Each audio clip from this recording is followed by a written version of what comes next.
మీరు ఏ కోరికతోనైనా చెయ్యవచ్చు. ఆయన పరబ్రహ్మస్వరూపుడై అనుగ్రహించేస్తాడు. ఎందుకంటే అలా యోగమునందు నిలబడగలిగిన ప్రజ్ఞాశాలి కనుక.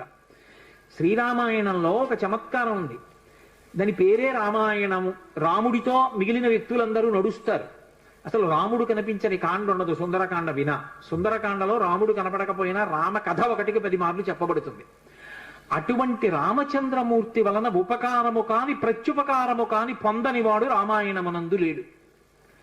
ఆయనకి ఉపకారం చేసిన వాళ్ళందరికీ ప్రత్యుపకారం చేశారు. ఒకవేళ ఉపకారం చేయకపోయినా ఉపకారం చేశారు. కానీ ఆయన ఉపకారాన్ని పొంది కూడా ప్రత్యుపకారం నేను చెయ్యలేను అని చెప్పింది ఎవరితో అంటే ఒక్క హనుమతోని చెప్పారు. రామాయణ పరిసమాప్తి సమయంలో హనుమని దగ్గరికి పిలిచి గట్టిగా కౌగిలించుకుని ఒక మాట అన్నారు.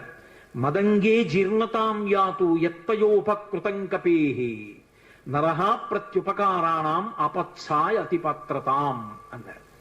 హనుమా, నువ్వు చేసిన ఉపకారము నా శరీరమునందు జీర్ణమైపోవుగాక.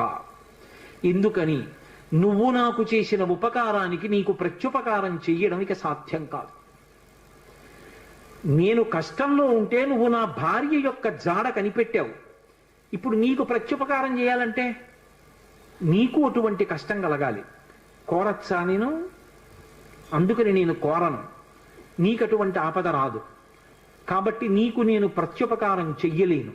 నీవు చేసిన ఉపకారము నా శరీరమునందు జీర్ణమైపోవుగాక అని కౌగలించుకున్నారు. హనుమ ఒక్కరు తప్ప రామాయణం మొత్తం మీద ఈ స్థితిని పొందిన వారు వేరొకరు లేరు. అందుకే రామచంద్రమూర్తి అవతార పరిసమాప్తి సమయంలో ఆయనతో అందరూ వచ్చేస్తానని వెనక వెళ్ళిపోతున్నప్పుడు హనుమని కూడా అడిగారు. హనుమ, నువ్వు వస్తావా అని అడిగారు. రామచంద్ర ప్రభో, మీరొకటి, మీ కథ ఒకటి, మీ నామం ఒకటి కాదు. ఎక్కడ ఏమి తెలిసినా తెలియకపోయినా రామనామము రామనామము రమ్యమైనది రామనామము అంటే అక్కడ పెడతాను. రామ కథ చెప్తే పెడతా, రామాయణం చెప్తే పెడతా.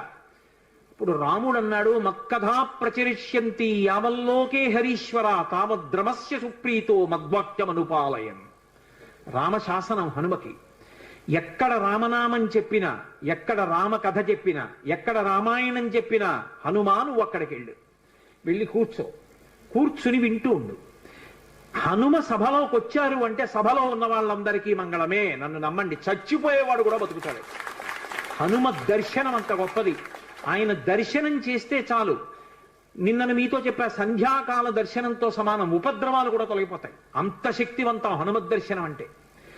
అటువంటి హనుమ సభలోకి ప్రవేశిస్తారు. ప్రవేశించి అనుగ్రహిస్తారు. ఎందుకని అంటే పైన రామశాసనం ఉంది. ఇదే మహానుభావుడు తులసీదాస్ గారి జీవితంలో జరిగింది. తులసీదాస్ గారు ప్రతిరోజు గంగానదిలో స్నానం చేసి చెంబుతో కాసిన నీళ్లు తీసుకొచ్చి రావి చెట్టు మొదట్లో పోసి రావి చెట్టు కింద కూర్చుని తపస్సు చేస్తుండేవారు. ఆ రావి చెట్టు మొదట్లో గంగ నీళ్లు పోస్తుంటే గంగాజలం తగిలిందో ఏమో ఒక బ్రహ్మరాక్షసుడు పైనుంచి కిందకి దిగాడు. బ్రహ్మరాక్షసుడంటే ఎవరు అనుకుంటారేమో, వేదం చదువుకుని కూడా దొంగతనాలు లాంటివి చేసి బ్రతికిన వాళ్ళు బ్రహ్మరాక్షసులు అవుతారు. పతంజలి చరిత్రలో చెప్తారు. కాబట్టి అటువంటి బ్రహ్మరాక్షసుడు క్రిందకి దిగి అన్నాడు, నువ్వు నాకు మహోపకారం చేశావు. ఎప్పటి నుంచో ఈ చెట్టు మీద పడున్నాను. నువ్వు గంగాజలాన్ని తెచ్చి ఈ చెట్టు మొదట్లో పోసినప్పుడు గంగాజల స్పర్శ చేత నా పాపం శమించింది. నేను సాధారణ రూపాన్ని పొందాను. నీకు నేను ప్రత్యుపకారం చెయ్యాలనుకుంటున్నాను. నీవు రామదర్శనం కోసం పరితపిస్తున్నావు. నీకు రామదర్శనం కావాలి అంటే చేయించగలిగిన వారు హనుమ ఒక్కరే. హనుమ రోజు వస్తుంటారు. ఎక్కడికొస్తారో తెలుసా? ఎక్కడెక్కడ రామనామం జరుగుతుందో, ఎక్కడెక్కడ రామనామం ప్రస్తావనకు వస్తుందో, ఎక్కడెక్కడ రామ కథ చెప్పబడుతుందో అక్కడ ఉంటారు. కాశీలో హనుమాన్ ఘాట్లో ఒక వ్యక్తి రోజు రామాయణం చెప్తున్నాడు. అక్కడికి వచ్చి కూర్చుంటారు. ఎలా గుర్తుపడతావో తెలుసా? అందరికన్నా ముందు సభలోకి వస్తారు.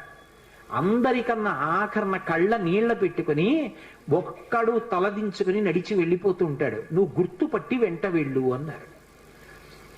అప్పుడు ఆ రూపంలో వెళ్ళారు. అన్ని వేళలా అలా వెళ్ళరు, ఏ రూపంలోనైనా వెడతారైనా. కాబట్టి తులసీదాస్ గారు హనుమాన్ ఘాట్కి వెళ్ళి కూర్చున్నారు. అందరికన్నా ముందు ఒక వ్యక్తి వచ్చాడు రామాయణం వినడానికి. అందరూ వెళ్ళిపోయిన తర్వాత తల ఉంచుకుని కన్నులమ్మట నీరు కారుతుండగా వెడుతున్నాడు. తులసీదాస్ గారు ఆయన వెంటపడ్డారు. ఆ వ్యక్తి కనిపెట్టాడు, ఎవరో నన్ను వెంబడిస్తున్నారని. ఆయన హనుమ, ఆ ముందు వెడుతున్నవారు. వెనక్కి తిరిగి గద్దించారు, ఎందుకు నా వెంట వస్తున్నావు, ఆగక్కడ. కాదు, నాకు రామదర్శనం కావాలి, నీ వల్లే జరగాలి. వెళ్ళి కాళ్ళ మీద పడ్డారు. కాళ్ళ మీద పడితే ఆయన ఒక స్థలాన్ని చెప్పారు, అక్కడ కూర్చుని నువ్వు జపం చెయ్యి, తపస్సు చెయ్యి, నీకు రామదర్శనం అవుతుందన్నారు. తులసీదాస్ గారు కూర్చుని తపస్సు చేస్తున్నారు. తపస్సు చేస్తుంటే రామలక్ష్మణులు ఇద్దరూ రాజకుమారుల రూపంలో గుర్రాల మీద వచ్చారు. వచ్చి గుర్రాలు దిగి అరుగు మీద సేద తీరారు. ఎవరో రాజకుమారులని తులసీదాస్ గారు ఊరుకున్నారు. వాళ్ళిద్దరూ గుర్రం ఎక్కి వెళ్ళిపోయారు. హనుమ వచ్చారు, రామలక్ష్మణులు వచ్చారు, గుర్తుపట్టావా అన్నారు. ఎప్పుడు వచ్చారు అన్నారు. అయ్యో, ఇద్దరు రాజకుమారుల వేషంలో వచ్చారయా, నువ్వు గుర్తుపట్టలేదు, వెళ్ళిపోయారన్నారు. ఎంతో బాధపడ్డారు. మళ్ళీ సాధన చెయ్యి అన్నారు. మళ్ళీ సాధన మొదలుపెట్టారు. మళ్ళీ సాధన మొదలు పెడితే కొన్నాళ్ళు అయిపోయిన తర్వాత చిన్న పిల్లవాడి రూపంలో రాముడు వచ్చాడు. గంధం తీస్తున్నారు తులసీదాస్ గారు రామచంద్రమూర్తికి అనులేపనం చేయడానికి. చిన్న పిల్లవాడి రూపంలో వచ్చి తాతా తాతా నాకు గంధం ఇస్తావా అని అడిగాడు. ఇది రాముడి కోసం రా, పో అన్నారు తులసీదాస్ గారు. మళ్ళీ పొమ్మంటున్నాడు రా రాముడు వస్తే అని హనుమ వెంటనే పంజరంలో చిలక రూపంలో వచ్చి పాట పాడారు. రాముడు బాలుడి రూపంలో వచ్చి తులసీదాస్ గారిని గంధం అడుగుతున్నాడు, గుర్తించలేని తులసీదాసు వెళ్ళిపోమ్మంటున్నాడు అని. అది విన్నటువంటి తులసీదాస్ గారు వెంటనే పిల్లవాడి కాళ్ళు పట్టుకుని పిల్లవాడి కాళ్ళ మీద పడ్డారు. పడగానే రామచంద్రమూర్తిగా దర్శనమిచ్చారు. దర్శనమిచ్చి, తులసీదాస్, నా పేరు మీద నువ్వు రామాయణాన్ని, దక్షిణ దేశంలో వాల్మీకి రామాయణం, దక్షిణ దేశం ఎక్కడైనా వాల్మీకి రామాయణం, కానీ నువ్వు ఇప్పుడు రామచరితమానస్ అన్న పేరు మీద రామాయణాన్ని రచించు. ఉత్తర భారతదేశంలో రామచరితమానస్కి ఎంత గౌరవం అంటే, మీరు ఆలయాల్లోకి వెళ్ళండి, వ్యాసపీఠాలు పెట్టి దాని మీద రామచరితమానస్ పెడతారు. గుళ్ళోకి వెళ్ళిన వాళ్ళు కనీసం ఒక్క శ్లోకమైన అందులోంచి చదువుకుని చక్కగా ఓ పువ్వు ఏదో పెట్టి నమస్కారం పెట్టొస్తారు. రామచరితమానస్కి అంత గొప్ప. విచిత్రం ఏంటంటే హనుమాన్ చాలీసా, రామచరితమానస్ రెండు తులసీదాస్ గారి శరీరంతో ఉండగానే ప్రఖ్యాతి వహించేసాయి. అటువంటి తులసీదాస్ గారు ఎప్పుడూ రామనామం చెప్తుండేవారు. ఒకప్పుడు తులసీదాస్ గారు గంగ ఒడ్డున నిలబడి ఉన్నారు. ఒక ఆవిడ గబగబా వచ్చి ఆయన కాళ్ళ మీద పడి నమస్కారం చేసింది. ఎప్పుడూ అలవాటు మీద తులసీదాస్ గారు దీర్ఘసుమంగళీ భవ అన్నారు. అయ్యా, నన్ను దీర్ఘసుమంగళీ భవ అంటున్నారు, నా భర్త మరణించాడు, అదిగో చితి మీద పడుకోబెడుతున్నారు దహన సంస్కారానికి, మీ నోట వంట వచ్చిన మాట అబద్ధం కాకూడదు అందావిడ. నా నోట రావడం ఏమిటమ్మా, రాముడు పలికించాడు. ఆయన వెంటనే అక్కడికి వెళ్ళి ఆ కమండలంలో నీళ్లు తీసి ఆ శవం మీద చల్లి రామనామం చెప్పారు. చటుక్కున లేచి కూర్చున్నాడు. ఇది చూశారు పాదుషా యొక్క గూఢచారులు ఆ గంగా తీరంలో తిరుగుతూ. తులసీదాస్ గారి దగ్గర రకరకాలైనటువంటి విన్యాసాలున్నాయి, ఆయన ఏవైనా చెయ్యగలడని పాదుషాకి చెప్పారు. పాదుషా తులసీదాస్ని పిలిపించారు. పిలిపించి, నువ్వేమిటో చచ్చిపోయిన వాడిని బతికించావుట, ఏవి కొన్నటువంటి వింత చేష్టితములు చెయ్యన్నారు. తులసీదాస్ గారు అన్నాడు, వింత చేష్టితములు చేయడానికి నేను గారడివాణ్ణా? కాదు, రాముడు నన్ను పనిముట్టుగా అనుగ్రహించాడు, అది రామానుగ్రహం అన్నాడు. అంటే నేను చెప్పిన మాట పాటించట్లేదు కాబట్టి కొరడాలతో కొట్టండి అన్నాడు. అంటే అప్పుడు హనుమాన్ చాలీసా చేశారు తులసీదాస్ గారు. కళ్ళు మూసుకుని హనుమని తెలుసుకుని హనుమాన్ చాలీసా చేస్తుంటే భటులు వచ్చి కొరడాలు పట్టుకుని కొట్టడానికి పైకెత్తుతున్నారు. ఆశ్చర్యం ఏమిటంటే ఆ రోజున పాదుషా కోట అంతఃపురం అంతటా పెద్ద పెద్ద కోతులు వచ్చి ప్రతి సైనికుడి చెయ్యి పట్టుకున్నాయి కదలకుండా. పాదుషా భయపడిపోయి సింహాసనం దిగి కిందకొచ్చి తులసీదాస్ గారి కాళ్ళ మీద పడ్డాడు. అప్పుడు ఖచ్చితంగా పూర్తయిపోయింది హనుమాన్ చాలీసా. ఆ తులసీదాస్ గారి చదివినప్పుడు అన్ని కోతుల రూపంలో వచ్చి ఎదురుగుండా హనుమ నిలబడి కాపాడారు తులసీదాస్ గారిని. అందుకే అప్పటికీ ఇప్పటికీ ఎప్పటికీ కూడా హనుమాన్ చాలీసాకి అంత శక్తి.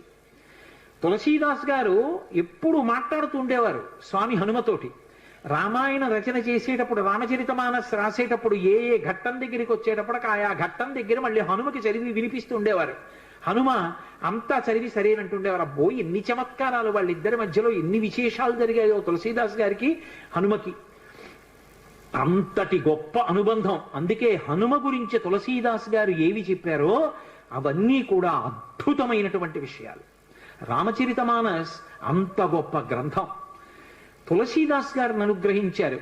మహానుభావుడు స్వామి హనుమ అనేకమైనటువంటి అవతారాల్లో ఈ లోకంలో వచ్చి ఎందరినో అనుగ్రహించారు. వారు వచ్చినటువంటి అవతారములు ఎన్నో ఉన్నాయి.